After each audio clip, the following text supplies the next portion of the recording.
Good morning to everybody, ladies and gentlemen, colleagues. It's a pleasure of mine to announce the start of our seminar on propaganda and disinformation under the title Kremlin's Lies, EU's Response to Disinformation. Today we have an excellent panel of speakers, an interested audience in it. And this is my great pleasure to invite for the opening remarks the president of the ALDE group, Guy Verhofstadt. Guy, word is yours. Yeah, thank you very much. So it's also for me a pleasure, naturally, to see you here all today and to look into these matters. I think it's not an exaggeration to say that on question of information, we are witnessing very revolutionary times. Internet enables easy presentation of information content. Facebook and Twitter are instruments for sharing information across the world, and that we can do within a few seconds. And as we all witnessed, for example, during the Arab Spring, Internet, social media, smartphones have become critical drivers in the struggle of oppressed societies for freedom. But it's also true that very quickly those oppressors of the world have understood that these online tools can also be used by them and can also be turned against freedom and against the people. And that disinformation and propaganda can also turn them into powerful instruments in their hands. We know that already from the 30s of the last century, I think, film, radio, television has been used by Nazism, by communism in a political system. And today's disinformation is, I think, quite different. It's more intended to spread doubts about values and authorities people believe in, to undermine a society, to divide a society, and also to paralyze democratic decision making. So I don't think that it is a good attitude to be naive. Disinformation has become a powerful tool of disruption. And we have seen this in different occasions. To come to Russia, Russian state budget allocates today nearly €1 billion every year for the operation of state-run TV and online media in Russia and outside Russia.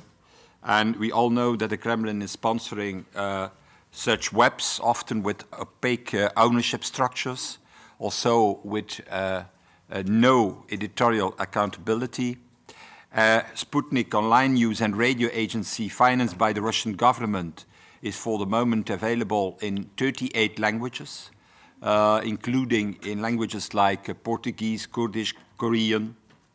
And so it's also clear that this information is not linked and not limited only to the Kremlin. And there are certainly more other examples to give. For example, if we should talk about Daesh and the disinformation and propaganda they engage to have new fighters, to fake marvelous living conditions within the boundaries of the territory that they control. But we can be certain that other state and non-state actors, in particular those with strong tradition of state propaganda and dislike for free press, are in motion to follow these examples. Unfortunately, the billions of euros poured into disinformation efforts have the potential of a substantial impact, I think, on our societies and also the way we perceive ourselves and look to our own history. So let me be very clear. I don't believe personally that to counter this information, we have to develop our own efforts, disinformation efforts by a so-called EU or Western counter-propaganda. I don't think that is the way to look to it.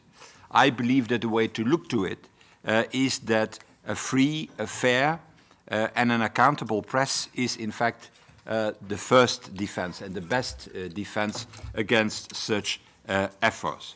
But at the same time, let's not be naive, this belief is not enough. We cannot just hope that our society is free enough and strong enough to resist disinformation. And we cannot just watch how external actors who suppress freedom at home undermine and disrupt all society. So I think we need to support the free and the fair press, reward also accountability, strengthen our tools for legal action against some of these practices.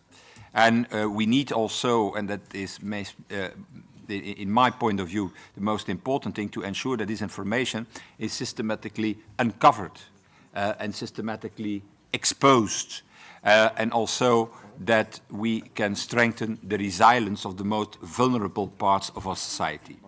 So I think that it's a good moment to reflect on a strategy how to deal with this new phenomenon.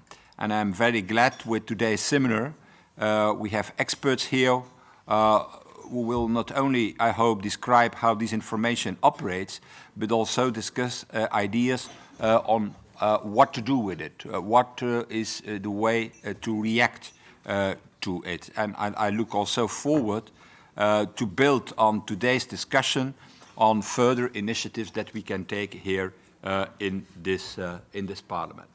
So, Petras, you take it over from me for this, the moderation of this debate. Thank you. Thank you, Guy. Thank you for your introductory remarks. And before we go on panelists, let me to make probably two short observations of some kind. The first one is, as the EU is able to learn and is able to respond to the challenges slowly, maybe yes, too slowly, but it is not that bad. It's a myth that EU is not capable to respond. We might remember the case of a massive information attack on Estonia over the issue of so-called bronze soldier statue back in 2007. Or the war against Georgia in 2008, which was accompanied by provocations and lies of Russia Today and alike. At that time, not so many of us in the EU were able to sort it out, the delicacies cooked by the Russian propaganda channels. Aggression against Ukraine was really an eye-opener for many. But even then, it was kind of uneasy or politically incorrect to speak openly about the Kremlin lies.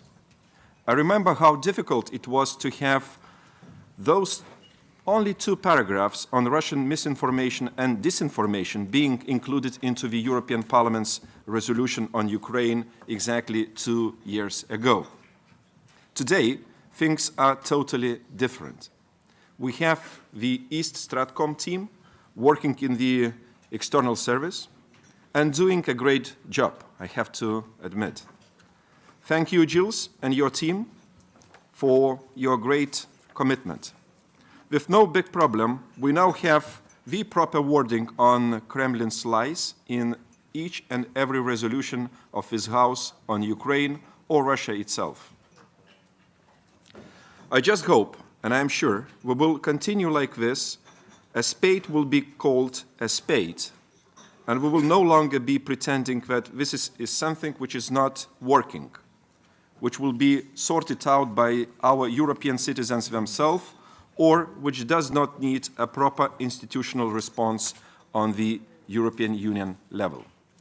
My second point is on Brexit. Whereas, for bad or for good reasons, our event is today which worldwide called as a British Referendum Day. We will have Ben Nimo speaking in a few moments, who will, I believe, touch upon the relations of Kremlin and Brexit.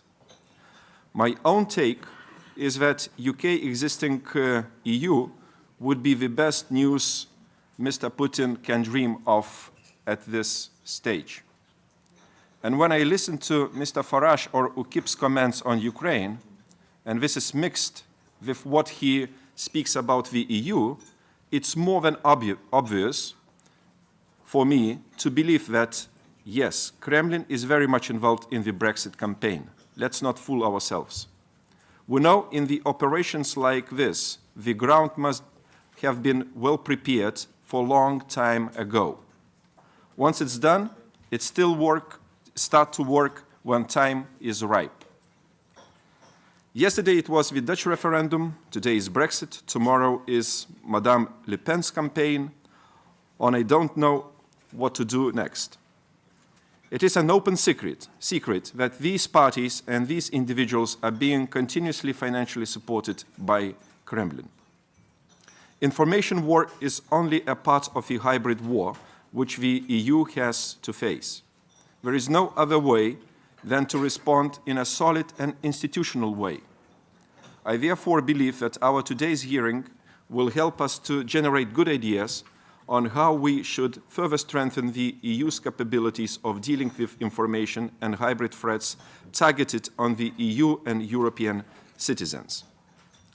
With this in mind, let me to introduce Jill Sportman, Head of External Service East Stratcom team. And Jill Sportman is ahead of this task force, which has been operating since September last year. The task force is responsible for enhancing media, environment and independence in the EU's eastern neighborhood and improving the EU's capacity to identify and effectively respond to disinformation and in pro-Kremlin's media. Gilles, floor is yours. Well, thank you very much, Petros, and thank you very much for your warm words about the team as well. Good morning, everyone. And so just to explain who we are for those who don't know, the East Stratcom Task Force was set up because of a discussion in the European Council last March, and we were specifically asked to counter propaganda directed towards the EU.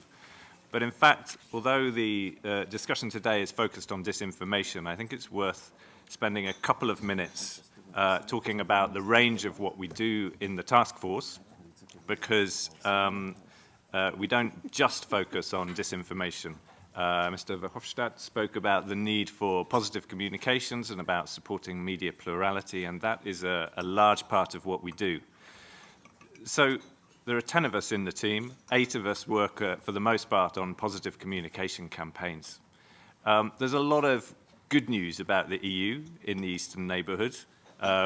We've done a lot of recent polling, which shows that the EU is associated with freedom, tolerance, stability, wealth, rule of law, justice, education.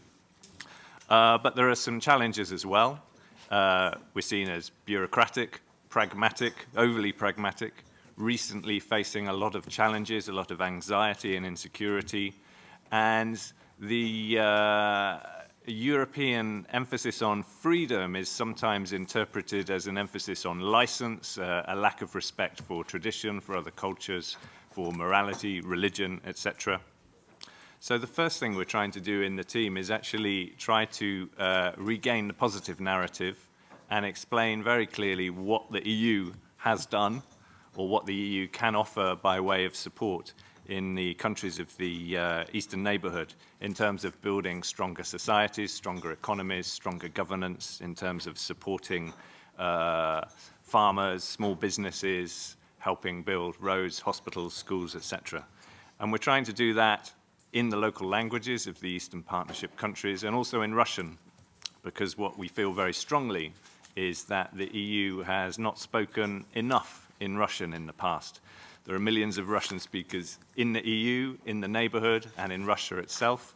And we find, by reaching out to them, that they're interested in the EU, they're interested in understanding more about EU foreign policy, and in receiving that information directly from us without the prism or the distortion of going through someone else. So that's a large part of what we're trying to do, communicate positively and provide accurate, real-time information in the countries of the Eastern neighborhood, in Russian, about what the EU is trying to achieve and what it has achieved.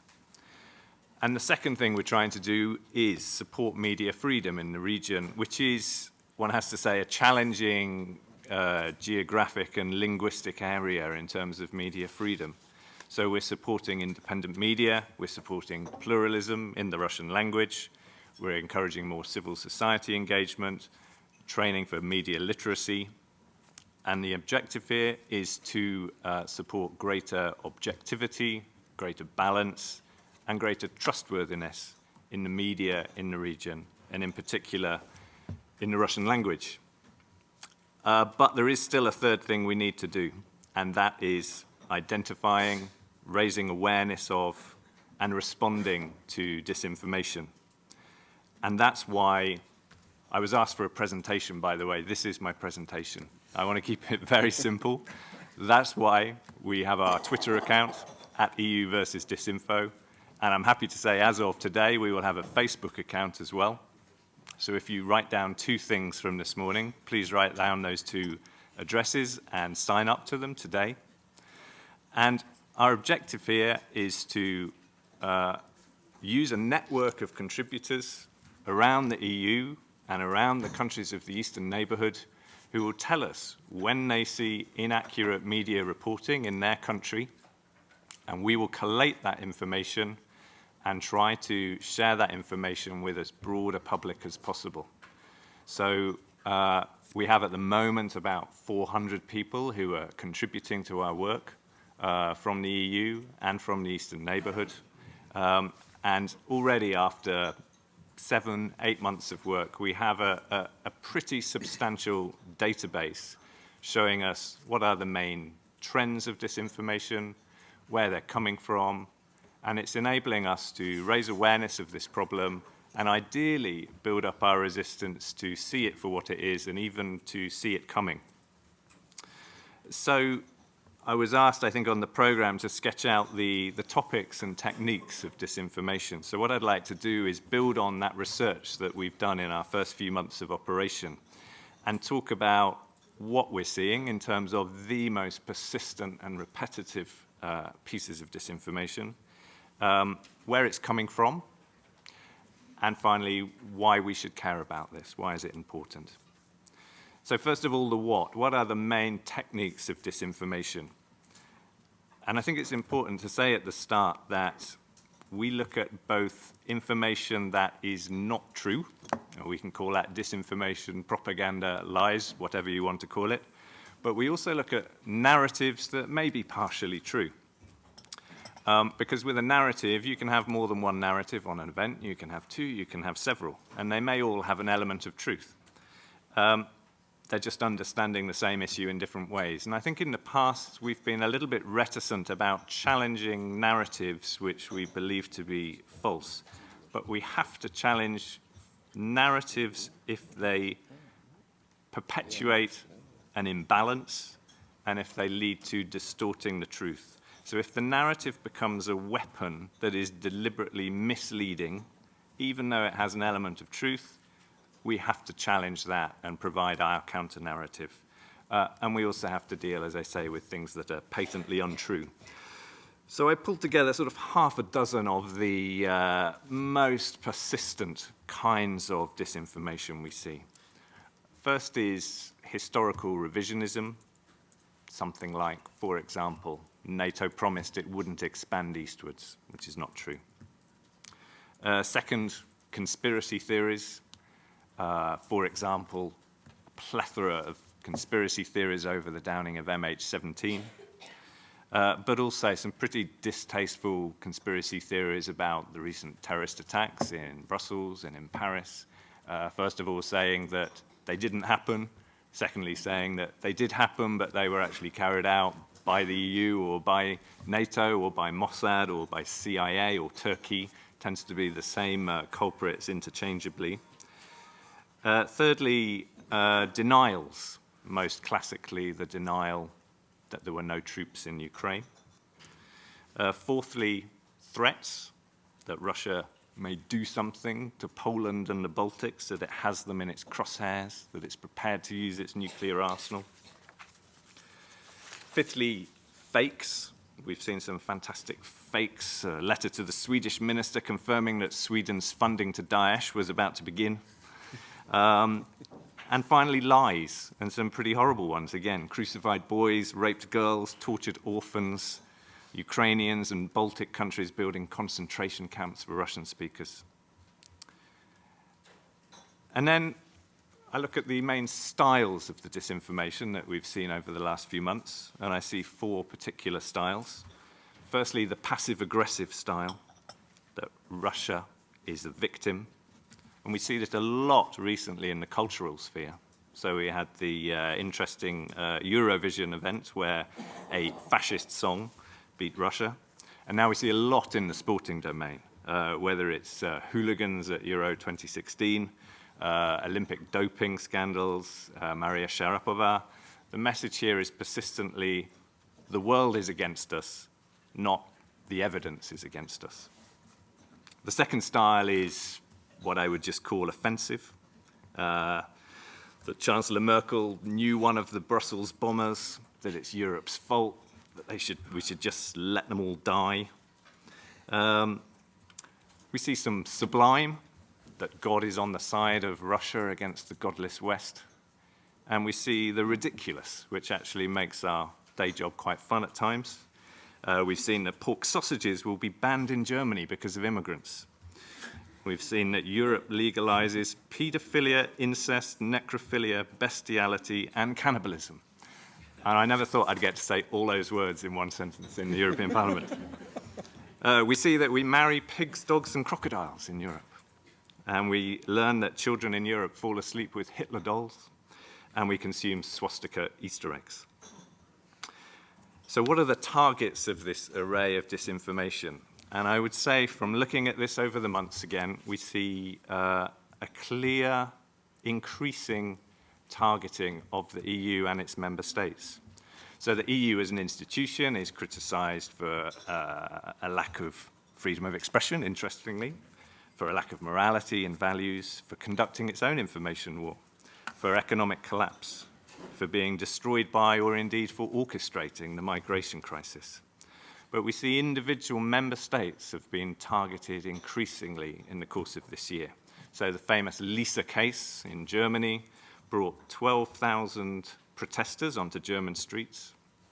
We saw a Russian national television program deliberately and blatantly mistranslating interviews with French citizens to produce a show about French public opinion, which it didn't even distort, it completely invented the interviews.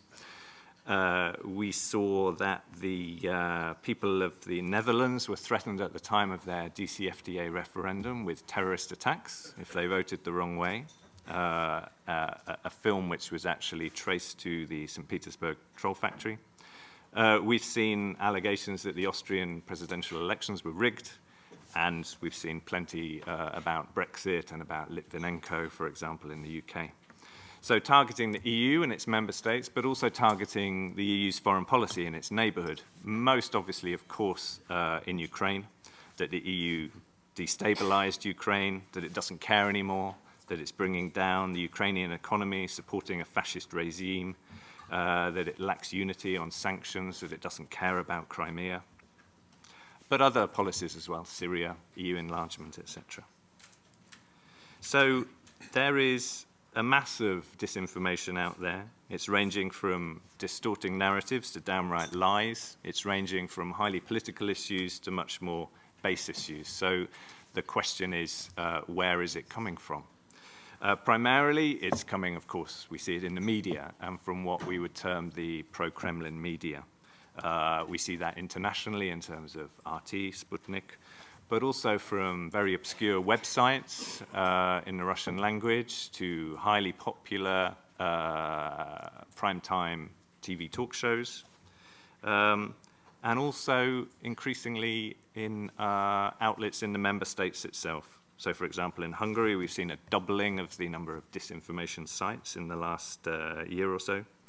in the Czech and Slovak republics, 42 news sites counted this year. So the question we have to ask ourselves, is this just organic or is it choreographed? Is this the output of a free media, or is this being controlled to some extent? And there's probably a degree of organic growth in this, but to an extent it's without doubt that it's choreographed. When we look at the finances provided to the media, when we look at the way that media in Russia are given weekly instructions on what to say, when we look at the fact that 300 journalists in Russia were given awards, military awards, for incorrectly reporting on the conflict in Ukraine and Crimea, when we see that myths such as the Lisa myth are deliberately perpetuated, and we see a clear decision in terms of military tactics to use disinformation as a tool. So you don't need to take my word for it. You just look at Russian military doctrine over the last couple of years. You look at what the chief of staff or the Russian defense minister have said over the last couple of years. And you learn that Russia is in a permanent war using non-military measures, that it is in an information confrontation, that it is deploying destabilizing propaganda and false data, that the word, the camera, the photo, the internet are all another kind of weapon. We also see the academic and non-governmental sector deployed, think tanks, NGOs, some think tanks very close to the Kremlin, others growing, for example, in the member states, 40 such think tanks in the Baltics alone. And last but not least, of course, trolls. There have been many studies about the existence and activities of trolls, how they have harmed those who have tried to uncover them. I mentioned the case of the fake video threatening the Dutch people traced back to a troll factory. So their existence is very well known, but we don't know the number. We simply don't know how many there are. But it is hard to conclude from all this otherwise than that there is an orchestrated and constant disinformation campaign from outside the EU and from within the EU. But there's one thing I'd like to say really clearly, and that is this is not a disinformation war, because that implies a conflict between two parties doing the same sort of thing. We are not engaged in a disinformation war. So the task force that I lead, it creates awareness of EU policies, it tries to tell the truth in an unbureaucratic way, in a way that's understandable to the broader public, and it raises awareness of disinformation. So our aim is to inform, propaganda's aim is to disinform. So finally, why should we care? Just 3 comments to end with. First of all, well, why shouldn't we? This has been unchallenged for a long time. Now what we're doing is simply showing that there is a disinformation problem out there, that we recognize it, that we see it for what it is, and that we want others to be aware of it too. And I don't think that a small team in the EAS, a cost-neutral team with no budget, is what I would call an excessive response to the challenge that I've set out. Secondly, disinformation is corrosive.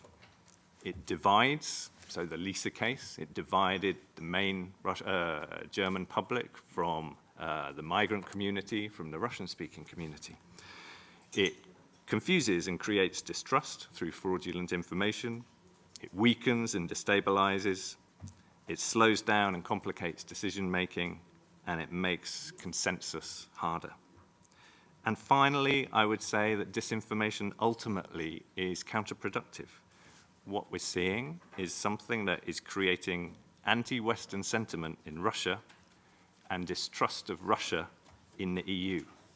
And if you hope, as any sane person should, that the EU and Russia are going to find some way to improve their relationships and get over the current problems in the relationship and find ways to re-engage and cooperate, the disinformation challenge is making that harder. So it's in all our interests to identify disinformation and to put a stop to it. Thank you. Thank you, Jill. Thank you so much for your excellent reports and analysis.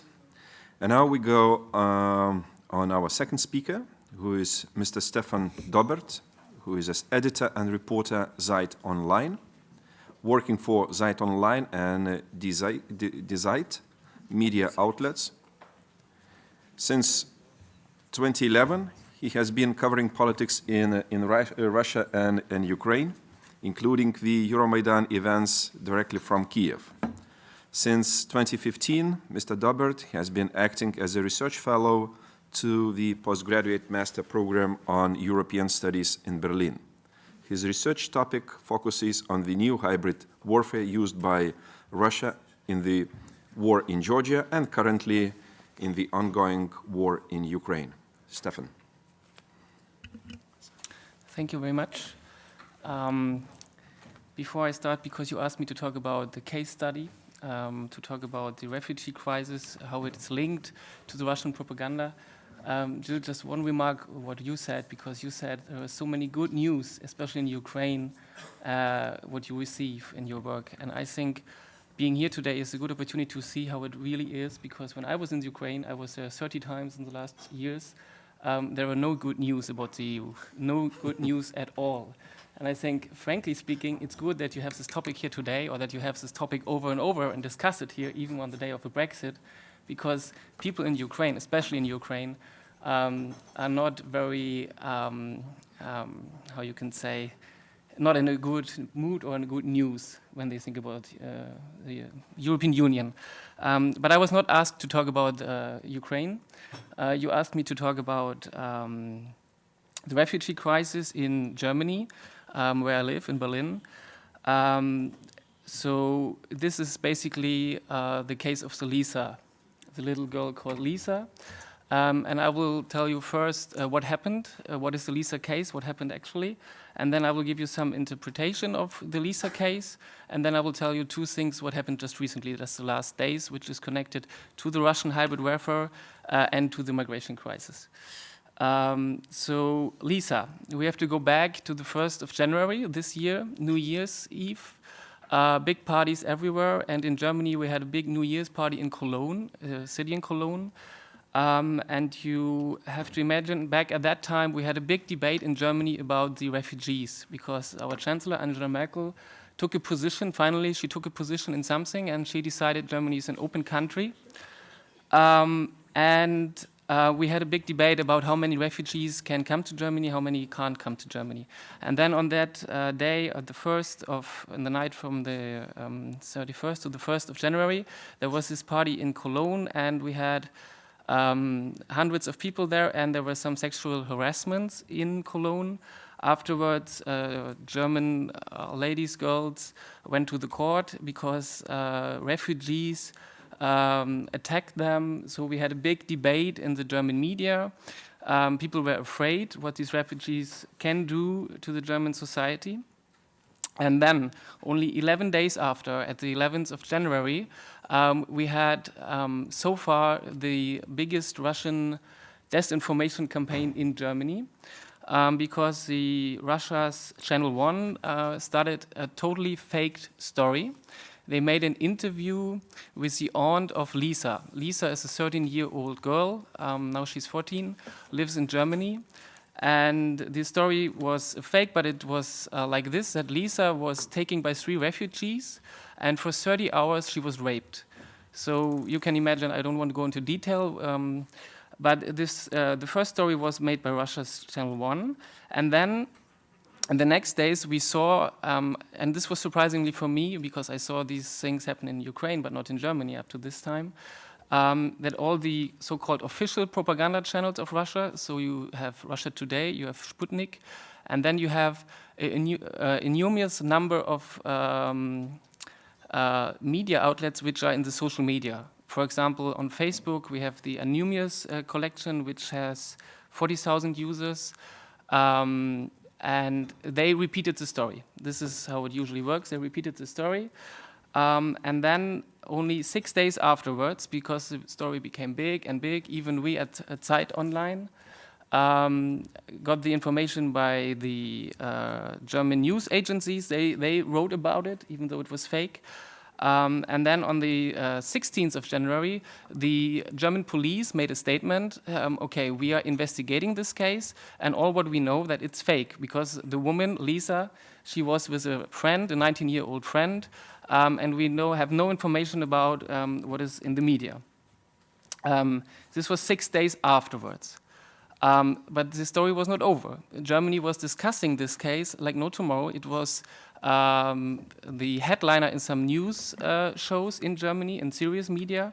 And then less than 2 weeks later, on the 23rd and 24th of January, on the weekend, like you just said, Jill, we had the second level of Russia's hybrid warfare. We had first the disinformation, the fake story, and then we had, you said 12,000, according to my source, it was 10,000 people out on the street. We had demonstrations in Berlin, we had demonstrations in Hamburg, we had demonstrations in Munich, in smaller cities like Erlangen, Augsburg, and so ever. These were not so many people in every city, but if you count them all together, these were 10,000 people out on the street, and they were demonstrating and protesting against the policy of Angela Merkel, against the German state, and of course against the European Union. So this was the second level of the Russian hybrid warfare. And then 2 days after, on the 26th of January, the Russian Foreign Minister Lavrov made a big press statement in Moscow, and he said, just to remind you, this was all based on a fake story, and now he made a statement that the German institutions, the German police, is covering up the Lisa case. So it came to another level, because then the German diplomats had to refer to this. The German Foreign Minister Steinmeier had a phone call with Lavrov, and even Merkel was forced to give a speech through her speaker, and she said, of course, this is not true, please let the police do their job. So this is briefly what happened in the Lisa case. Afterwards, this was a big issue in the media, but then it went down. So my interpretation of this, there are two things you have to think about this. The first thing, this was the first time, as I said, that Russian propaganda had the influence in Germany like this. This was never like this before, and people went out on the street. So I don't know if you ever heard about the word titushki.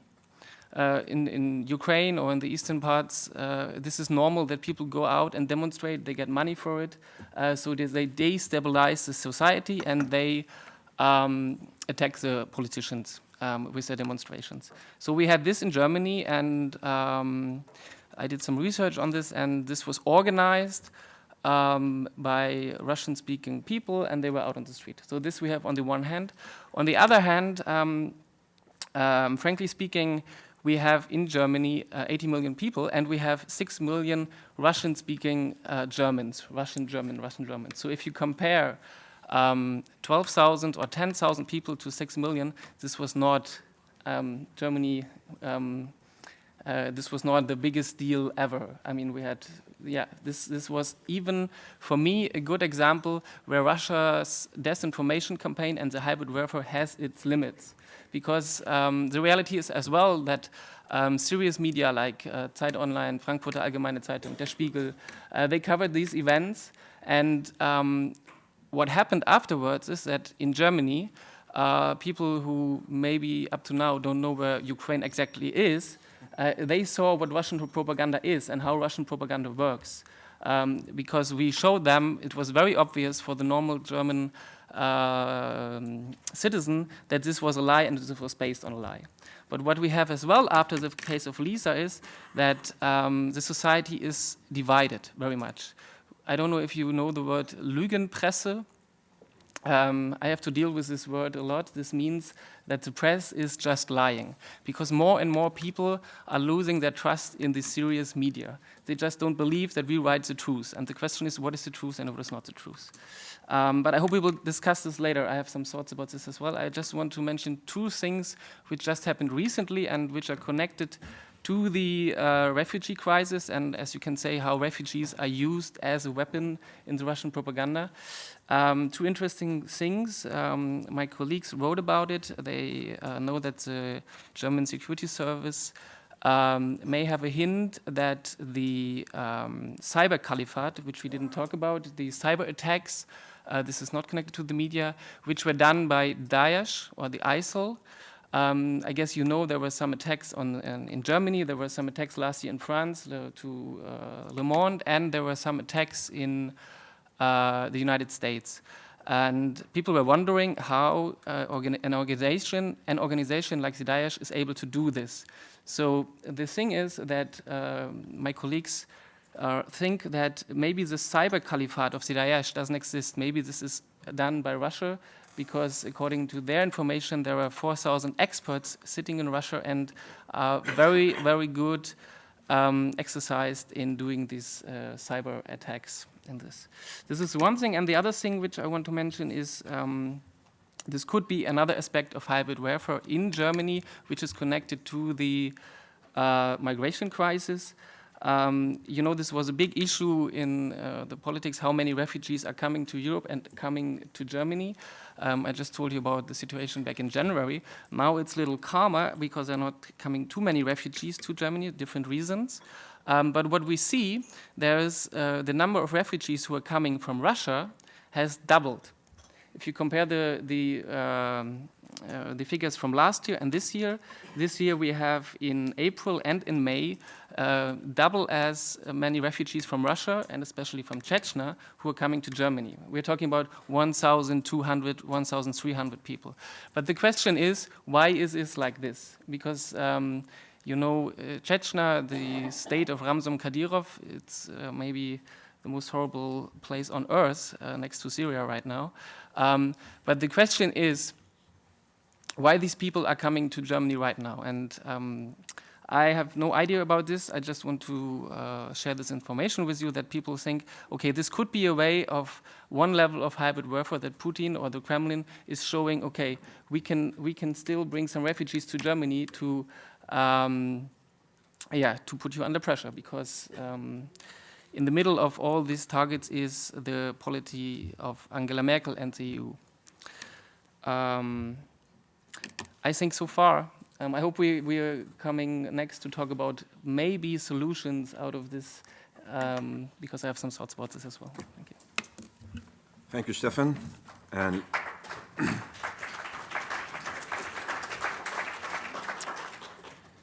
yes, with this positive reaction, let me to introduce Ben Nimo, who is a senior research fellow for Russia at the Institute of Statecraft, as well as the senior fellow for information defense at the Atlantic Council.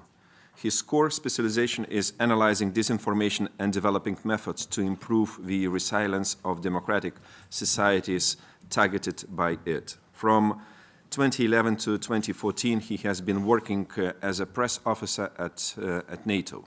Before that, he spent 5 years working for the Deutsche Presseagentur, DPA, in the Baltic states and Brussels. Ben. Thank you very much. Thank you for the invitation, and thank you for having me here. As has been said, my speciality is information defense, and that's the idea of how do you cope with disinformation without engaging in disinformation? How do you counter propaganda without engaging in propaganda? And my answer is information defense, and I will spend a little time explaining that, explaining how disinformation works, and then explaining the kind of thinking that needs to go into generating a counter. Every country's counter will be different because every situation is different, every legal system is different, but what I'm hoping to do is to talk about the framework of some of the solutions. And the way to think about information is an ecosystem. You have different actors moving around, some cooperate, some compete, they have their own agendas, they have their own ideas, and through that clash of ideas and that debate, that's how you get democratic debate formed. And so you have an information ecosystem in which information can circulate and be discussed. But not all ecosystems are equal. There's a difference between a very rich coral reef and a desert. In the same way, some ecosystems are more vibrant than others. Some ecosystems are more aware of dangers than others. What can happen with disinformation is that disinformation gets inserted into the information ecosystem, and if there is no awareness, and if there is no reaction to it in time, the disinformation can spread and multiply and multiply and keep on multiplying until you have a very unhappy ecosystem. Okay? The way the disinformation works is what I call the 4 Ds. There are 4 main ways in which you will see disinformation occurring, and you can use these to predict what's going to come. First one, dismiss. Anybody who deals with Russia and comments on Russian disinformation is going to get trolled. It happens. You get insulted, you get called a Russophobe, you get called a cold warrior, you get accused of being paid by George Soros. It happens to all of us.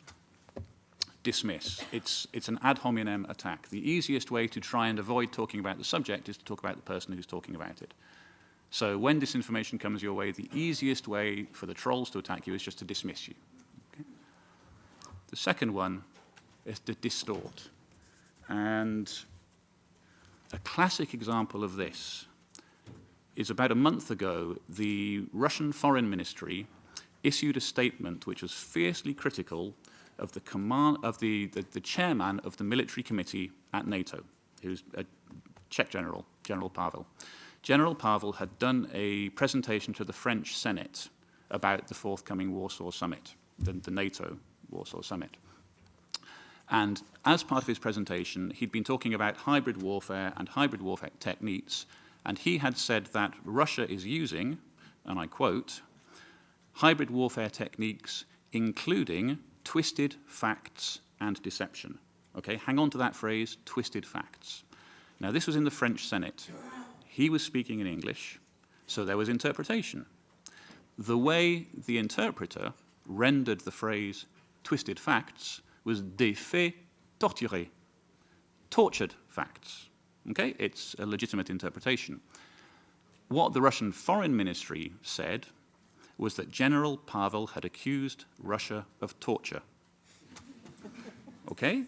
And based on that, they launched a huge attack on him as a Russophobe and a cold warrior and all the standard insults. Yeah?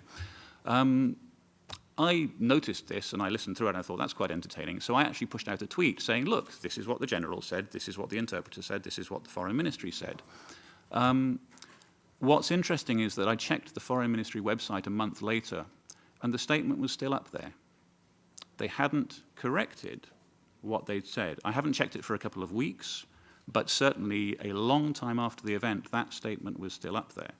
And it was a statement based entirely on a misinterpretation, on a distortion of what the general had said. So distort is another very common technique to use. The third one is to distract. Well, what about Kosovo? So what if we annexed Crimea, you annexed Kosovo? The intention is not to get you into explaining why Kosovo's independence was not actually an annexation. The whole intention is to turn the subject away from what we're talking about, which is the illegal annexation of Crimea. And time and again, in the old days, this was called whataboutism. Well, what about, so what that we're doing stuff in Syria? What about what you did in Libya? What about what you did in Afghanistan? So what if the EU accuses Russia of being non-democratic? What about the way the Dutch government ignored the Dutch referendum? Yeah? It's all about distracting you from what you are talking about. And distraction happens a lot. And the last one is dismay. If you don't like what somebody is doing, you try and scare them off. How many times have you seen Russian officials say, ooh, the EU sanctions are hurting the EU far more than they hurt Russia. You're going to bankrupt your farmers. You're going to ruin your economies. Did anybody see, about 8 months ago, an interview with the Russian ambassador to Denmark? This was at a time when Denmark was discussing providing one frigate equipped with radar to NATO's missile defense. And the Russian ambassador did a big interview saying, well, of course, if you do that, we will have to take military countermeasures, including putting you on our nuclear target list. If you look at the number of times Russia has used nuclear rhetoric recently, it's all about dismay. It's the scariest thing you can talk about. There's a reason we talk about the nuclear option as the scariest option of all. Russia is using nuclear rhetoric. Sorry, Russian officials are using nuclear rhetoric. And the Lisa case is actually a very good example of disinformation being dropped into the information space and spreading. It was a single source, got picked up by more media, maybe the Russian media. Eventually, the German media thought, hey, we have to talk about this as well. And the whole thing snowballs. And there's another good example, which is the Scottish independence referendum in 2014. The referendum ran throughout the 18th of September, and the polls closed about 10 o'clock in the evening. And then from 10 p.m. till about 2:30 or 3 in the morning, everyone was waiting. Everyone was sitting at home. All the news wires were waiting for something to happen. None of the results had come in. During that time period, RIA Novosti ran a story quoting the head of a Russian election observation mission as saying that the referendum in Scotland had not lived up to international standards. Yeah. Sorry, that's rubbish. But he ran that at 5 in the morning Moscow time, which is about 2 a.m. UK time, when nothing else was happening. And what happened? It got picked up by The Guardian, Daily Mail, Huffington Post, Newsweek. It was the first post on a Facebook page demanding a revote, not just a recount, but a revote. Okay?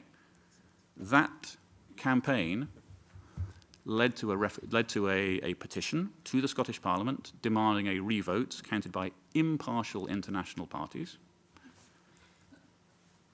which gained 100,000 supporters, or at least 100,000 clicks from somewhere.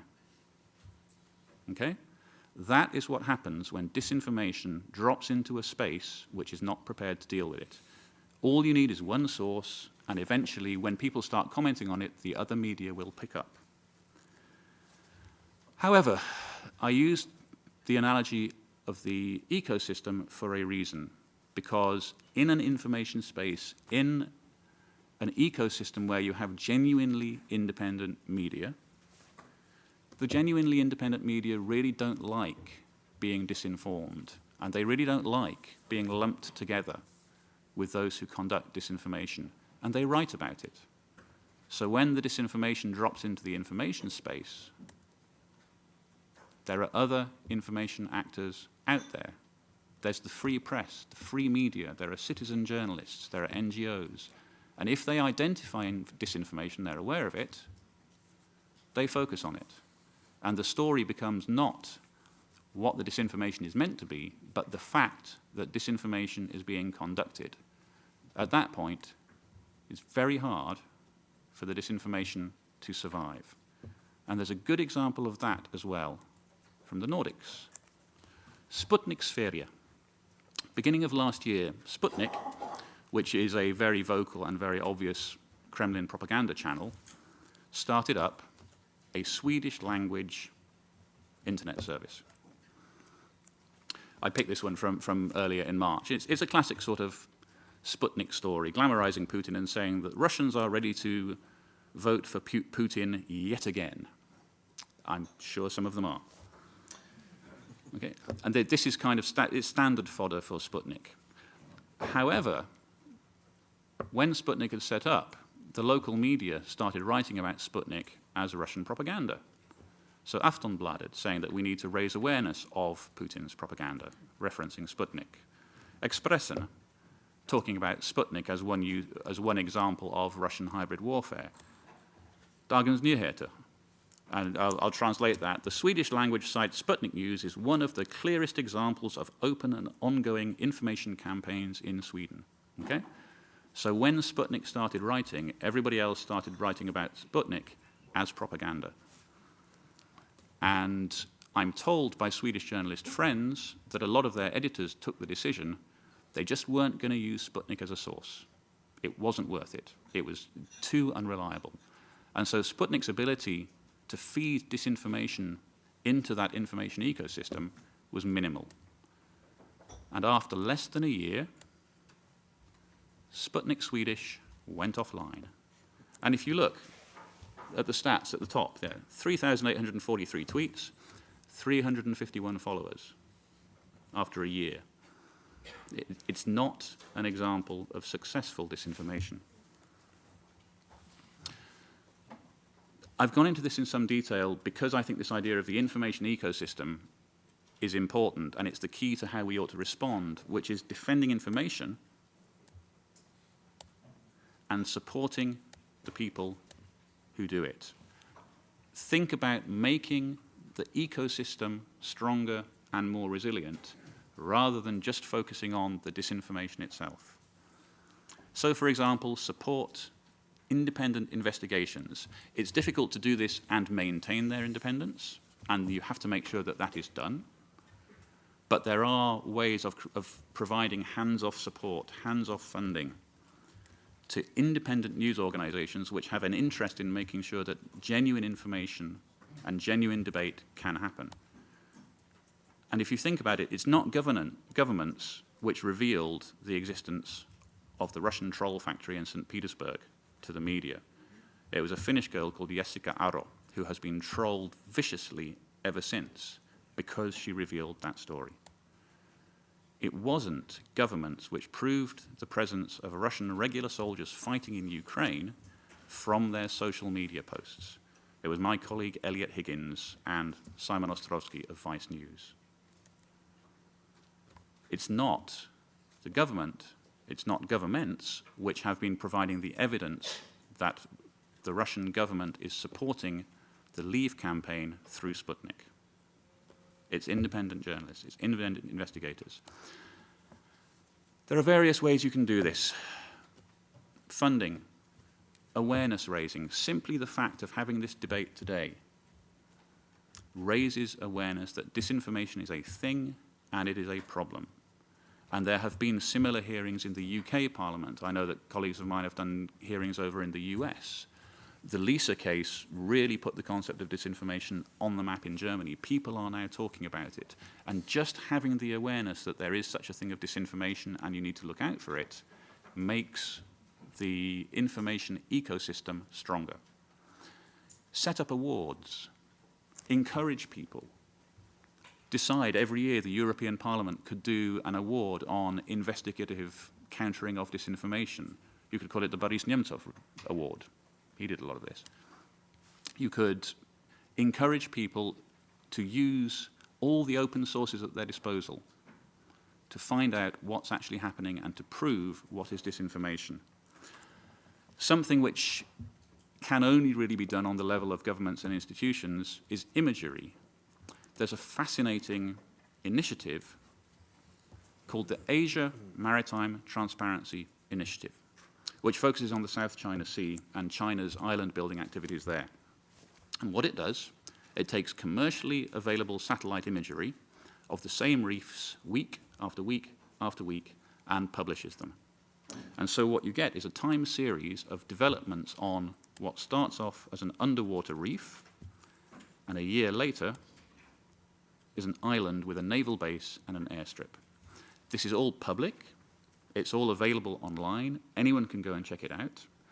And what's happened a couple of times is that China has said, okay, we've now stopped doing our island building. We're not doing this anymore. AMTI comes out with the satellite imagery saying, well, in that case, how come that island is 2 miles longer than it was a month ago? Yeah, so that this is something which is very, very valuable. And the more of a time series you can build up of satellite imagery of areas of concern, the more accurate information you can have. The classic example, again, from my colleagues from the Atlantic Council, was this. It's a little difficult to see what's going on here, but the left-hand side of the page, where it's marked October the 20th, 2013, is a field just on the Russian side of the Ukrainian border at Kuzminsky. On the right-hand side of the page, it's the same field, photoed a year later, with a military camp from which loads of Russian regular army soldiers were posting social media images. Okay? So having access to that imagery and being able to compare exactly what happened on the ground was a very powerful tool. But the thing is that the images are a year apart. Had the images been a week apart or a month apart, it would have been possible to identify what was going on much more quickly, and it would have made it much harder to hide. So providing imagery is something which is beyond the resources of a lot of NGOs. It's something governments can think of helping with. But it has to be independent imagery. There is no point giving a journalist an edited photo and saying, hey, we edited it, but trust us, we're the government. Yeah? Saying trust us, we're the government doesn't always work. And this is where we get into difficult territory, but the debate to have within each country is to consider independent regulation. And I emphasize the word independent here. As we all know, journalism is the backbone of democracy. There has to be free journalism. There has to be unimpeded access to information and circulation of information and opinions. An opinion is fine. Anyone can have any opinion they like. However, not everything you see on the internet is journalism. Not everything you see on TV is journalism. And not everything which calls itself journalism is journalism. And it is worth considering in each country, and this is for each country to decide, whether there needs to be legal protection which allows genuine journalism to happen without people pretending to be journalists and sowing disinformation. And there's an interesting case of that from the UK. Last September, the UK regulator, Ofcom, came out with a finding that RT had violated the Ofcom Broadcasting Standards Code, which mandates that due impartiality on matters of political controversy must be maintained in broadcasting. Okay? What had happened was that back in March, RT had done a number of stories on Ukraine, one of which was accusing the Ukrainian government of genocide. Quite a long piece, quite dramatic, and it had, at the bottom of the page, a little flag saying, Ukraine denies the genocide. That was the only voice from the Ukrainian side. All this is public record. It's online at the Ofcom website, so you can dig this out. But what happened was that members of the public complained. They contacted Ofcom and said, we're worried about this. Ofcom ran a 6-month-long investigation, at the end of which it concluded that RT had violated the Ofcom Broadcasting Code, specifically Article 5.5, which says that due impartiality must be maintained. Now, this is, the Ofcom code is interesting because it goes into quite a lot of detail on the definitions. I'm not going to read this one out, but that is their definition of due impartiality, okay? So Ofcom has gone to great lengths to say how due impartiality can be defined and how it can be maintained. And next to the code, there's a whole booklet full of advice on different ways in which you can maintain due impartiality. Ofcom also has other rules on, for example, news must be reported with due accuracy. Seems like a no-brainer, but it's actually written down, and broadcasters who fail to abide by that can then be sanctioned by Ofcom. Mistakes should be acknowledged and corrected. Same thing. Doesn't apply to the Russian Foreign Ministry, clearly. But if you make a mistake, you should correct it. For those of us who've been journalists and worked in genuine journalistic organizations, that's kind of your job. Get it right, and if you get it wrong, correct it. But in the UK, for broadcasters, and this only applies to broadcasters, there is a legal framework in place which says that these are the ways that broadcasters have to behave, and if they don't behave that way, they can be sanctioned. Now, in the case of RT, the sanction was that it had to broadcast a summary of the decision. So it wasn't a particularly heavy sanction, but the reputational damage was quite severe. And in other cases, with Press TV of Iran, I believe Ofcom actually terminated Press TV's license to broadcast in the UK for a number of violations, including broadcasting an interview which had been given under duress. So in the UK, there is a legal system in place which enforces journalistic standards of accuracy and impartiality. Each country has its own system. This is a debate for each country to have, and there always has to be the balance between making sure that the regulator isn't given free rein to crack down on opinions it disagrees with, So it's a debate for each country. But this is the principle of information defense. Think about the information ecosystem. Think about how to make it stronger. Support independent reporting. Provide independent imagery. Consider independent regulation. These are some of the things you can do. And above all, you don't want to let this turn into this. Thank you very much.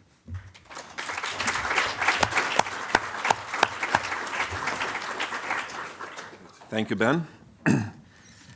Now we have our last speaker, Jakub Janda, who serves as a head of Kremlin Watch program and as a deputy director at the European Values think tank. As well, Mr. Janda is an associate fellow at the Slovak Security Policy Institute and as a member of the editorial board of the expert portal antipropaganda.sk.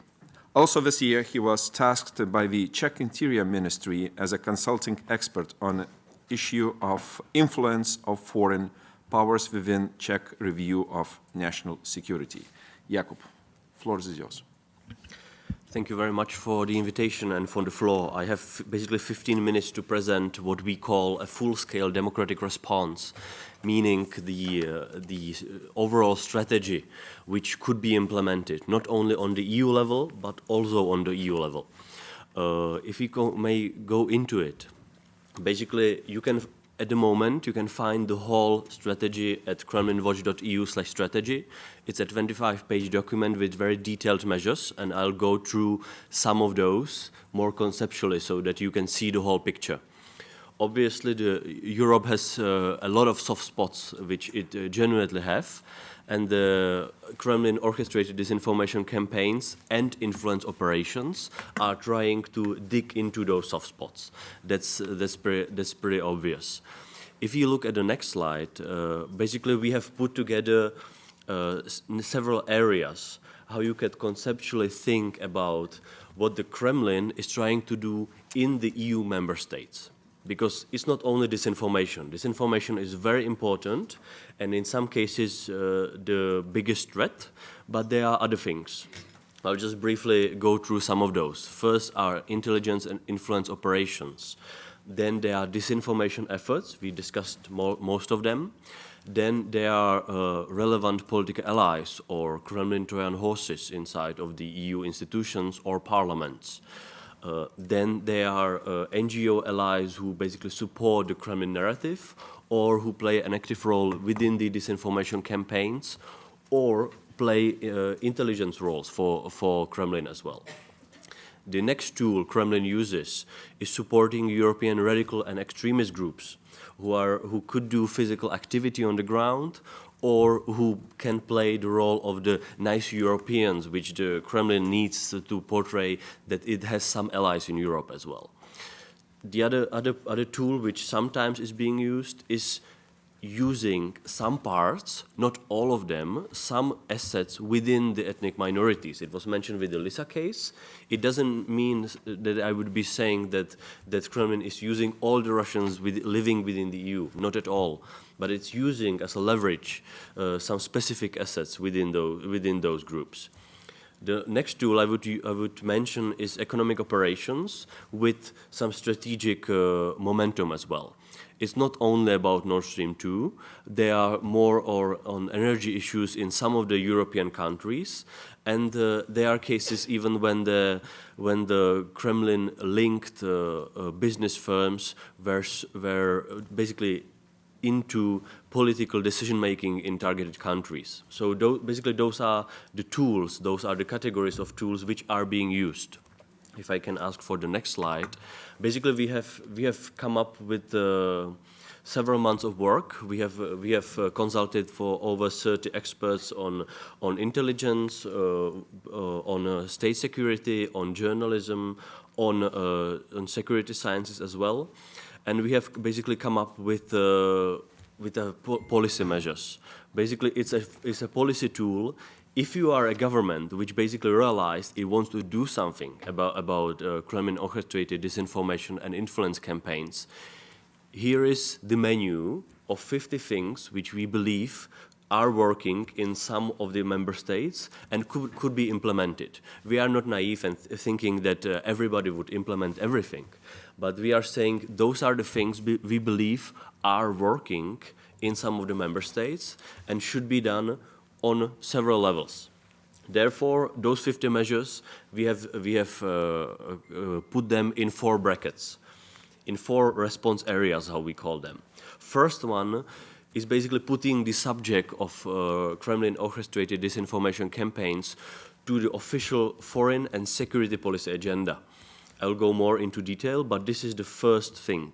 Not only having hearings about it, but writing it into security strategies, into foreign policy strategies, into the European global strategy. This is one of the serious threats, such as extremism, terrorism, some other threats which are naturally being recognized by democratic societies or states. So this is a serious threat which should be written into our national strategies and European strategies as well. Response area number 2 is basically publicly challenging the ones who are actively supporting or playing a role within the Kremlin disinformation warfare. Those are the ones who are already within EU member states, and they should be challenged in a democratic way, in open discussion, in exposing their ties and exposing their background, for example, to financial resources or ideological support for far-right or extremist groups. So we are not calling for censorship or European propaganda. We are calling for exposing and scrutinizing, as it's pretty obvious and usual in the democratic societies. Response area number 3 is basically disclosing disinformation campaign vehicles. What I mean by that is that there are vehicles such as so-called alternative websites or quasi-media projects. They are gongos, meaning government orchestrated NGOs in some countries. They are projects which are trying to help with the Kremlin disinformation campaign. And those ones should be disclosed. It doesn't mean saying they should be banned. It means they should be disclosed, what they are standing for, who is behind that. This is the openness is the way for doing it. Response area number 4 is basically building the resilience of societies, of European, of democratic societies. Because it's not only about going against the threat which is aggressive against you, it's also against for building the strong stance of your societies or which are already happening. And it doesn't consider the only threat is the Kremlin orchestrated disinformation warfare. That's not the only threat. Therefore, we need to the resilience for other threats as well. But this is something what needs to be systematically done, because currently there is very limited stuff being done on this level. If you can go for next slide. Not sure is that good readable. You can read the whole stuff at the link I said. There basically first thing is putting it on the official agenda. It doesn't mean only writing it down to the European or national strategies. For example, what it also means is putting at work more people at the democratic institutions. We, as it was mentioned, we have only several dozens of people who are working in democratic societies on disclosing disinformation campaigns. We at the moment, the opposite side, which is creating this disinformation campaign, has thousands of people working at this moment. So we are very much behind, I would say. So basically what we are saying is not only putting it into the strategies, but also, for example, tripling the capacity of the East Stratcom team, or getting together with some of the NATO stuff which is already working at the moment. Most of the stuff of putting in area number 1, meaning putting it on the official agenda, could be done on an EU or NATO level, so at the international institutions. It also means preparing the budget for it. Then there is the level of national governments, which I personally would say is the most important ones, because they are responsible for their interior or homeland security, and this is a homeland security threat. This is not only foreign policy issue. So therefore, it's the national governments who has the biggest job to do, and we are only advising them to do some of the affairs. For example, there should be a special report done, which already the Stratcom team is working on, but there could be a special report prepared on a demand by the Foreign Affairs Council, for example, or there could be more support for the work of the team in more broader terms. Maybe if I can jump into the next area.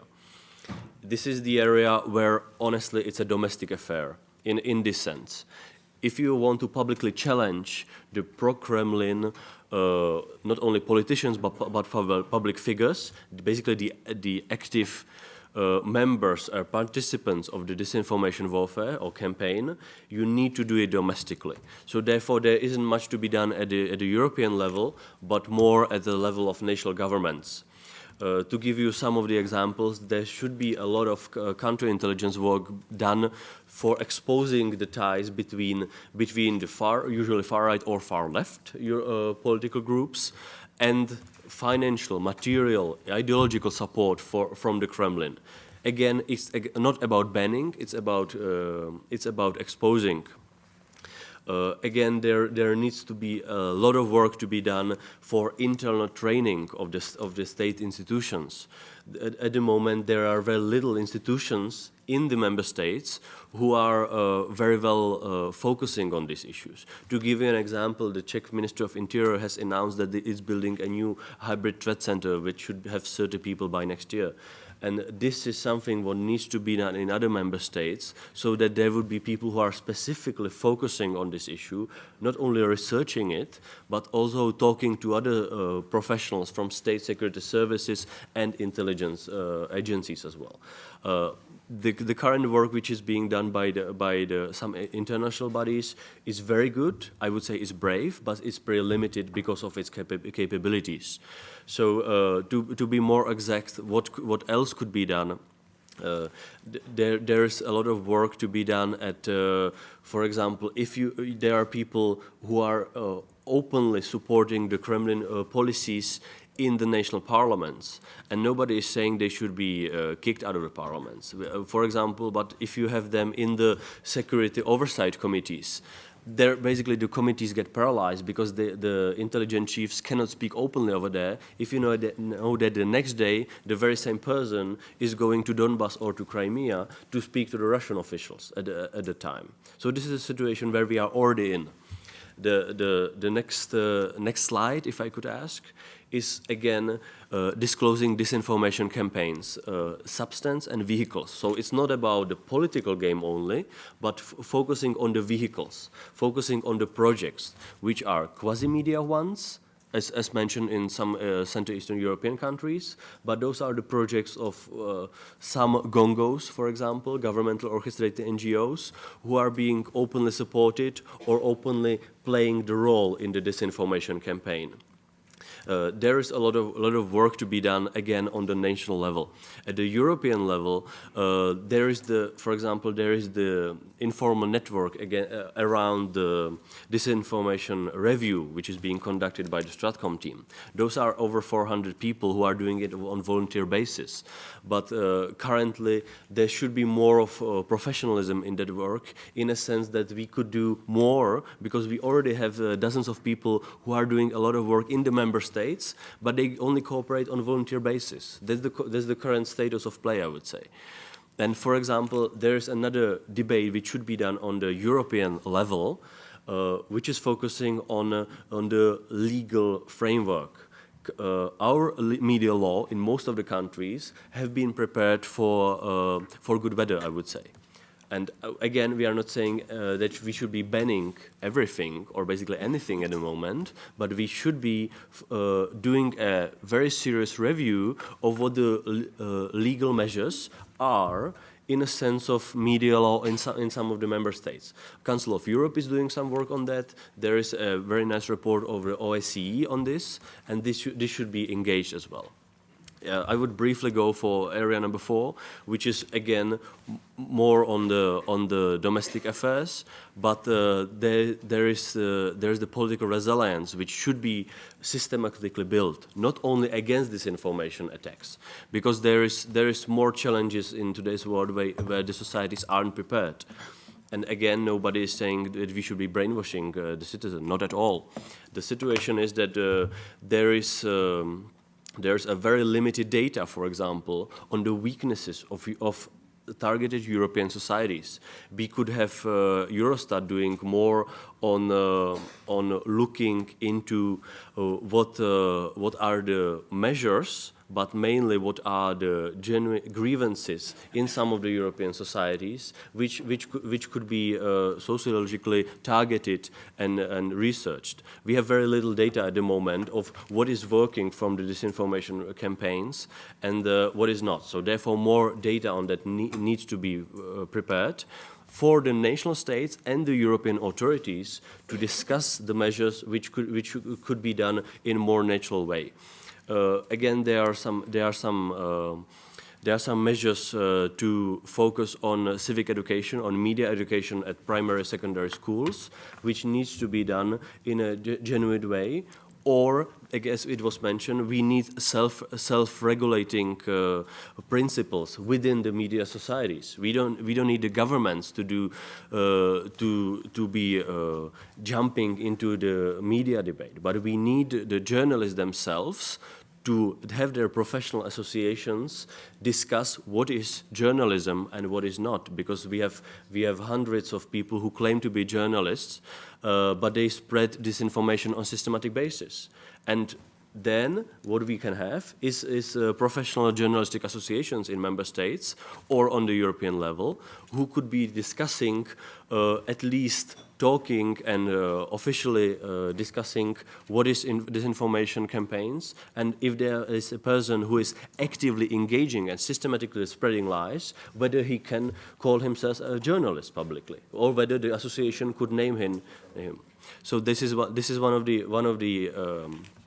the other measures which could be taken. Basically, I have used my 15 minutes. I have gone only through some of the measures. If you are interested, look into those ones which are interesting for you. There are 50 of those, but they are in 4 areas. You can discuss all of them in separate manner, I would say. So thank you for your time.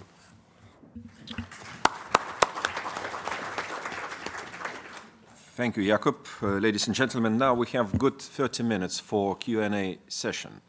Those who are willing to make comments or ask questions, I ask indicate yourself and indicate the speaker whom you are going to ask your question to. I have already 4 hands raised, starting from first row and then going up.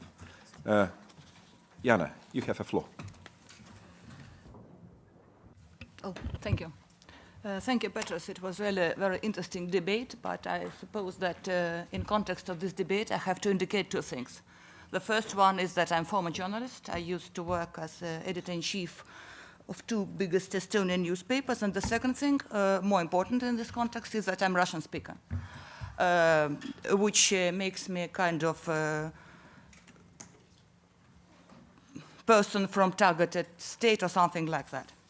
I was shadowing opinion of cult committee concerning propaganda from 3rd countries and Europe's response to this propaganda, and this brought me to East.com. I listened very carefully what we were speaking about. Maybe you remember I sent you a letter a few months ago with some questions, but to be honest, I didn't receive all answers, so I will use a chance and to ask once more. Just quotation from my letter. One hears that the experts of your staff were suggested by and funded by national governments of their respective countries of origin. Is that correct? I would really appreciate if you could give me the names, exact positions, etc. Your answer. 5 of the team are secondary national experts provided and paid for by member states. They come from Czech Republic, Denmark, Estonia, Latvia, and the United Kingdom.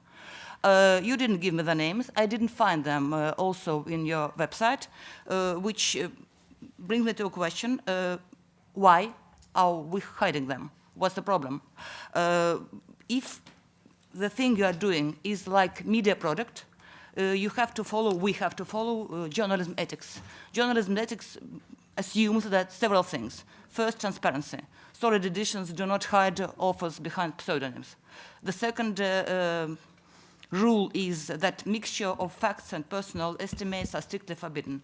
But to be honest, in your disinformation review, it occurs pretty often. I can bring you several examples, like as one would expect, the next victim of Kremlin propaganda didn't kept himself waiting, and so on and so forth. I'm speaking about rules. If it is media, we have to follow journalism ethics. If it is not, well, I just have a question, what is it? And if we really want to be trustful for Russian speakers in Europe, we have to be very, very careful. And just, I have to note that I absolutely agree that we have great, big problems with Russian propaganda. But in my view, we also have problems with our response to Russian propaganda. And one more thing. In the beginning, you listed several Kremlin lies, and one of them, I just Googled, one of them was about concentration camps in Latvia, ha ha ha, everybody said. But on 14th April of 2015, Latvian website petitias.com started to gather signatures under the petition, which was named Stop Russia's Russian Fifth Column in Our Motherland. And the idea of petition, you can control it in every European language, was to replace Russian speakers and non-citizens to separated areas in Latvia under the control of intelligence service and police. They gathered 1,932 signatures before investigation was started. They didn't speak about concentration camps, that is true, but they were speaking about ghettos. And if we're speaking, if we're claiming that, yes, it was Kremlin lie, it will be, frankly, also to say what did they mean, and nobody was punished for that. And if we are aiming to Russian speakers, we have to be very careful. Otherwise, we will lose this war. Thank you.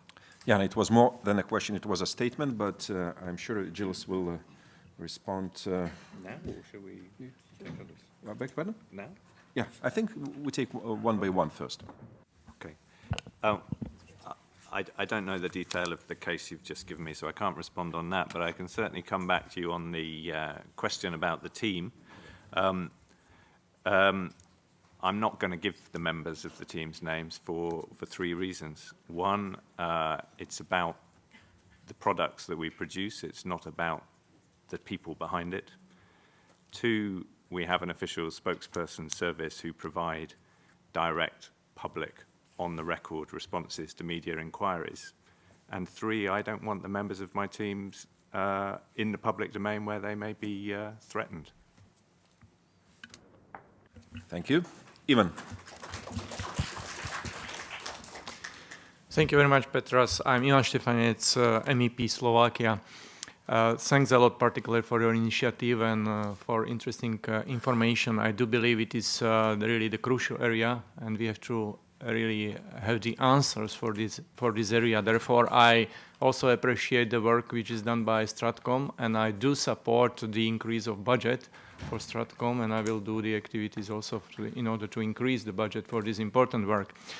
Mr. Janda mentioned, I think, quite important area, among others, that politicians who are involved with Kremlin should be basically discharged and should be excluded from important positions. But my question is, do we have this information? Do we know really what politicians and what political parties are receiving money from Kremlin? So question is, are you working on this area, or do you plan to work on this important area? Thank you. Thank you. Jakub. Just briefly, the known example of money flowing to European parties is the so-called loan to Marine Le Pen and Front National. That's the known example. The other ones of financial ties are being investigated in many of the European countries. Honestly, it's more a counterintelligence stuff where the national states need to do a lot of work in that. There is some work which could be done by investigative journalists, but as it was mentioned, the work of investigative journalists in this area is very limited in many of the member states because of their capacity. So one of the things we are proposing is to have an independent fund where international donors and governments could give money, and it could support investigative projects on disinformation campaign. This is one of the things we are proposing because it would make great sense to have international or European teams from more of the member states at the same time, because usually the connection is interconnected between several of the member states or the far-right scenes over there. So basically that would be the answer. Thank you. Then it was a question from the right, and then the lady in blue and Mr. Schaffhauser, the fifth one. Yep. Good morning, I'm Jan de Keuster, Mogador Consulting. I have a question for Mr. Nemo. I like the image of the ecosystem very well because it clarifies what is at stake. What I liked a little bit is an accent on media literacy, because if you use the image of an immune system in an ecosystem, probably the strongest part would be media literacy. My question is, do you have the impression that media literacy is enough developed in our European civil societies, and what initiatives could be taken to strengthen media literacy? Thank you. Ben? Thank you for the question. It's indeed a very important point. And I'd say that the development is at best patchy. In some areas, there is a well-developed awareness of what quality media can be. In some areas there isn't.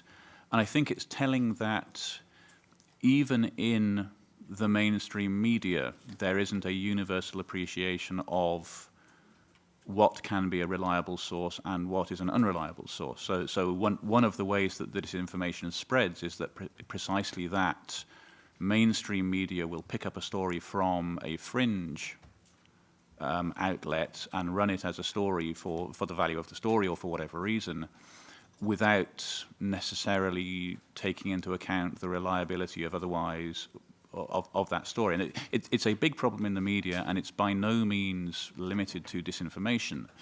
There was a classic case a couple of weeks ago. Some British young men on a drinking holiday, I believe in Crete, made up the story that they had got drunk, had gone onto a fishing boat, got on the wrong boat and ended up in Syria. And then they posted a story about this on Instagram, I think. And then an online magazine picked it up and ran with it as a story, and then it filtered into the national press because it was such a weird story. And after about a fortnight, one of the guys came out and said, actually, we made it up. So yes, there is a real need for media literacy, which starts in the media themselves. And the problem that we have, and you know, having worked in the press room here for 5 years and seen how the press room dwindled, there is this permanent problem of the pressure that journalists are under, that you have fewer and fewer staff to cover more and more stories, and fact-checking slips. And one of the, I would say, the great challenges for our time is how to preserve and sustain genuine journalism and genuine journalists at a time when it's getting harder and harder to actually make a living out of journalism. I mean, it's no coincidence that so many journalists from the press service, from the press corps in Brussels, have moved to the press service, because that's the only way you can make a living. So yes, there is a great need for more media literacy. It starts in the media themselves, but the underlying problem is how you make the media functional in the internet age, and that's something which nobody has actually solved yet. Lady in blue, and I already ask you to be as short as possible. Oui, bonjour. Moi, Good morning. I'm a European citizen, IT specialist. I'm very interested in this debate. 2 questions. Information on the European Union in Russian-speaking countries, including Russia. There is a dire lack of information, a real lack of information on the private lives of Russian leaders, their wealth, their ties to the economy. Let me give you an example. Euronews is a European news website, very important. I regularly watch it.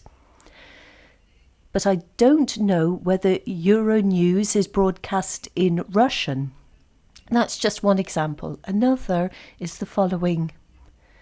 The pro-Russian campaign that you find on social media. It really is harmful for young people. I'm talking about Facebook, Twitter, and other social media platforms. Would it be possible to apply some sort of filter to these social networks if there is a pro-Russian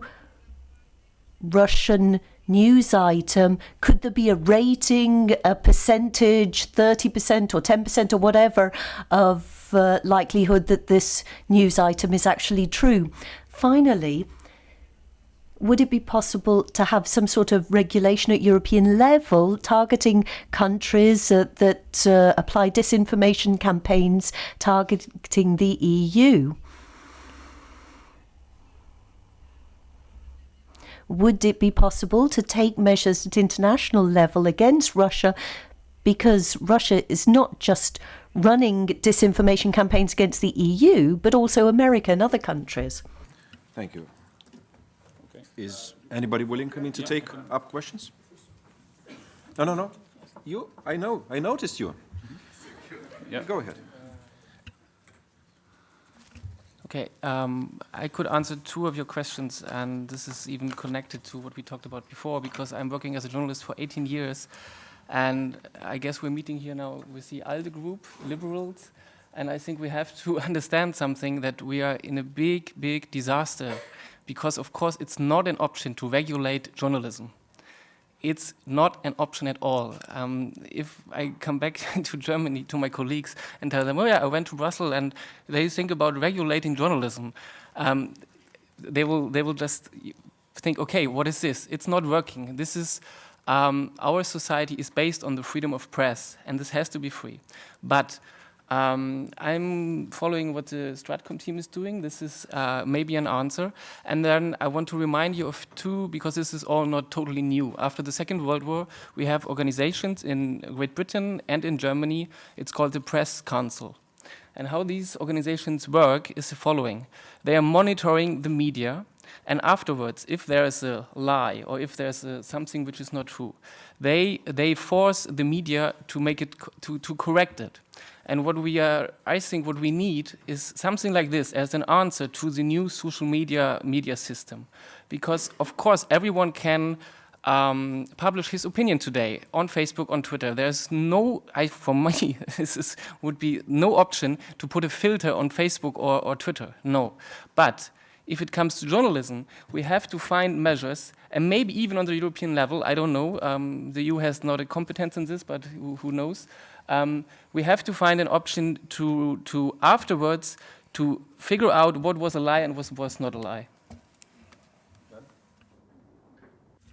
J'ajouterais juste sur l'espace. Let me just add a point on news in Russian. There have been attempts to broadcast news features in Russian, but it varies from one country to the next. I know in Estonia, for example, that they have already begun broadcasting news in Russian for the Russian-speaking population. We'll have to wait and see whether it works. It's still early days. There are different views on the matter, but there is a major difficulty here. Russian television doesn't just broadcast news, it's also concerts, sport, other drama features. So if you want to break into the Russian-speaking market, you need to be able to draw in viewers. So you can't just focus on the news, you also need other documentaries, drama programs. So it's quite a wide range, quite expensive, and it's difficult to compete. Member of European Parliament, Mr. Schaphauser, you missed the biggest part of our presentation, but I hope you will be in line with our discussion. And you have 1.5 minutes, yes. Sir. That's probably the most challenging thing, I mean, I ask you. Je m'excuse effectivement. Apologies for coming late. I was in plenary, so I couldn't come before. I have to do my work as an MEP. I know Russia well, as you know. I was part of the fight against communism. Let me just be clear. I don't think Russia is so good when it comes to soft power. It's better when it comes to hard power. I think the US does better here. But and let me give you an example, the loan to Marine Le Pen, because that's something that was raised. This loan was totally legal. If it was illegal, then we would have been in a situation where Marine Le Pen wouldn't be able to use these funds. They'd be ineligible. This loan was immediately portrayed as being illegal.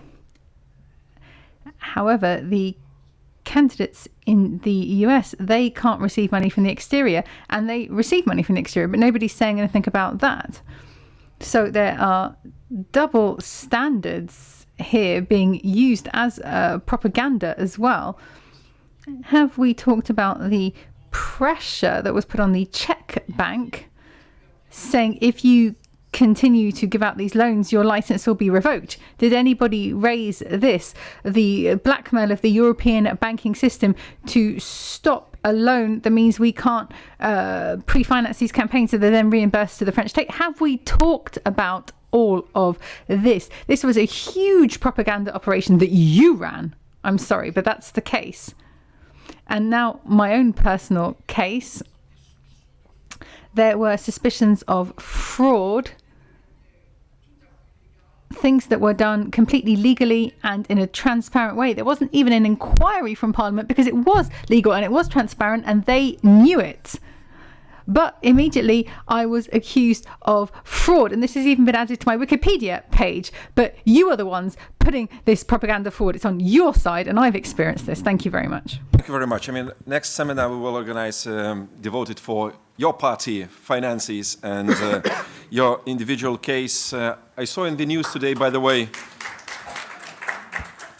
about some Mr. Le Pen salary story, which might be, again, a good title for our seminar. But I ask nobody, to respond probably now. And I ask Marici Shaki, who is my colleague from Netherlands, to make her concluding remarks. And then we might have some couple of minutes to respond to Mr. Schaphauser. Marici. Sure. I considered it a statement and celebrate the freedom that he can make the kinds of statement during seminars. I think it's important that every voice is heard.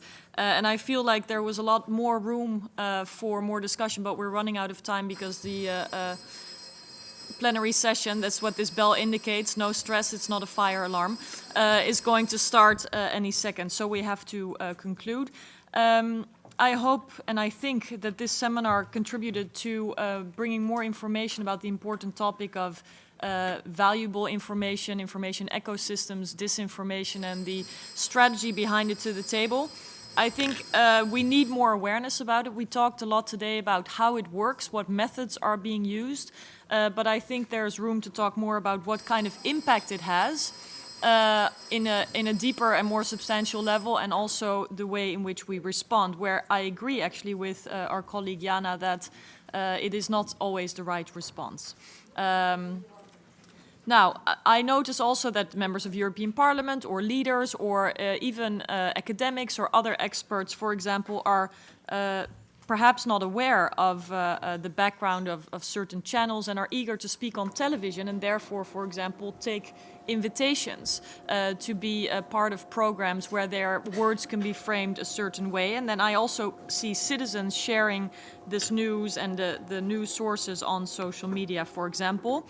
And I think we must be aware, and it's been mentioned a bit, but that this is a bigger discussion than only relating to Russia, although that was the focus today, and it is also a broader discussion than only impacting the EU. I think it is very clear that, for example, the tensions between the Russian government and the Turkish government have also led to a focus on news about Turkey, which I've seen used by some people perhaps in a fashion of your enemy's enemy is your friend, but it doesn't always lead to a more fact-based or constructive discussion. What I think we have to talk about more is the actual impact that the propaganda or the misinformation has. And also look at public opinion generally vis-a-vis how the EU is dealing with Russia.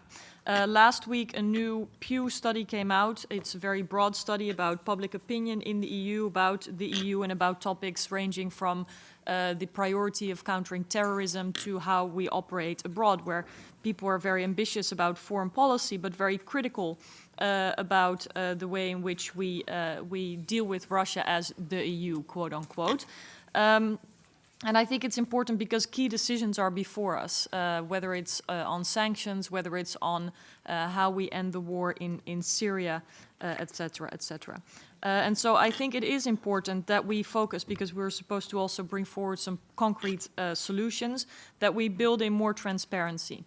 Transparency on who funds who, I think, or who gives loans to who, the relationships between people. It is a demand that we often get from civil society, and rightfully so. As members of European Parliament, we have to declare our affiliations. There's an interest in transparency in, for example, trade negotiations. These are all legitimate claims. But we often don't know who funds NGOs, who funds interest groups, and how financial ties between political parties and different interest groups run. So I think that would be key, and also for media companies, for example.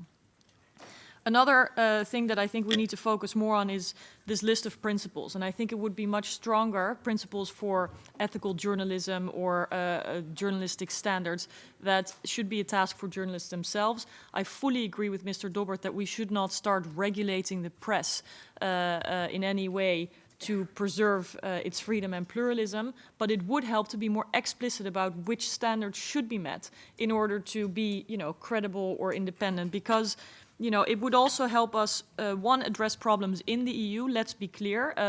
We're talking here today at the day of the British referendum. Look at what has been happening in the UK media. I mean, please, standards would help put that in perspective, and challenge also claims, for example, that I often hear, that, for example, the BBC is state-funded media just as RT is state-funded media, somehow suggesting that they should be seen on equal footing. Well, what are the parameters to measure the difference? I think it would be most helpful. Then, somebody mentioned the need to distinguish between the messenger and the message. I think that that's really important. What I don't think we've done enough today is distinguish between the policies and politics of the Russian state and the Russian government that we're challenging, but has nothing to do with our own responsibility and need to reach out to Russian speakers and to people in Russia. I think we need to do a much better job at that, because frankly, the Kremlin and propaganda is also operating in a space or a vacuum that is left. And we really have to think about it. In the economic crisis, major budgets were cut on foreign language media, and now we're paying the price. So we have to also ask ourselves what we can do to fund a healthy ecosystem of independent journalism from the bottom up, whether it's local media or whether it's foreign language media. If we are unwilling to provide the resources, then we should not be surprised that others who will have success with it. Then the issue of trust, another thing where I think we have to look at ourselves as well. Clearly, the lack of trust in politics, in institutions, in authorities, including media, provides fertile ground for spreading confusion and even misinformation. In the Netherlands, there's a big trend of quote-unquote fact-checkers. So claims are made and then traditional media or independent media are actually fact-checking claims. I think that's a way to address the issue. But more broadly, I think we have to really look at the values that underpin our open societies that allow for a free and pluralist and open debate with diverse voices in a way that is, I think, unprecedented in open societies. I had an interesting response from someone last Monday, I think it was, when I shared a story from the New York Times about how diplomats in the State Department had sent a letter to Secretary Kerry challenging the country's and the government's Syria policy, which was a very remarkable step of internal criticism. And one of the first responses that I got was, what do Russian diplomats think? Now, this is a very interesting question, because would they feel free to criticize the government's policy? What would happen if they would? I mean, it is an important question, and I would love to know what Russian diplomats think about the war in Syria and the Russian government's role. But the question is how we will know without independent reporting and without an environment in which people can not only speak freely but be free after they've spoken. So I think we have a lot of reason, despite the challenging times we're going through, to be self-confident about democratic values. And perhaps we should celebrate them a little bit more at times. I would also like to, in concluding, because this bell is getting more aggressive with the minute, point out that there has been a lot of work done. I have personally worked on reports that this Parliament adopted regarding press freedom as a part of foreign policy, internet freedom as a part of foreign policy, and culture as an integral part of foreign policy. So I think a lot of recommendations have been made. Some have been adopted by the European External Action Service, but I think we could do with more leadership and more dedication in this field. I would also like to conclude by saying that our group has dedicated a Boris Nemtsov Award. So this was a coming together of minds, because our group was greatly disturbed by his brutal murder and wants to celebrate his legacy, and in fact wants to continue to consider the first victims of repressive environments, particularly in Russia, who are the Russian people, and we should never forget. I mean, we may think that we have challenges as a result, but imagine the people in Russia. So let us focus on how broad resilience and openness, pluralism, a free debate can grow from the bottom up, and how we in Europe can build a values-based policy, both domestically and in foreign policy, on the basis of that. Thank you very much. Thank you, Marietje. Thank you, and we promise to respond to Mr. Schaffhauser's question.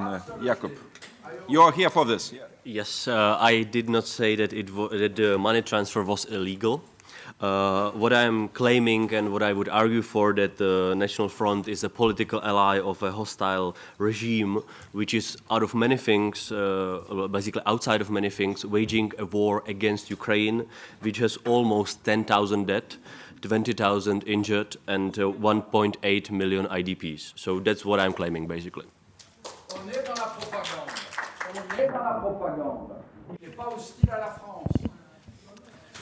Excuse me. Excuse me. Excuse me. It's a serious company. Well, at this point, let me to thank all speakers for their presentations, replies, excellent discussion. I think the key word in this discussion was the right response. I don't believe we have already a ready solution for this. We're looking, we're discussing. It's like in a democratic society, used to be. And I believe we made certain steps forward in finding the right response and at least understanding the disinformation and misinformation process coming from Kremlin. Thank you very much for good attendance, and I'm looking forward for our further events of this kind, because we have to continue and we have to understand this phenomena much better. And I thank all organizers for their efforts and job organizing this event. Thank you and have a nice day.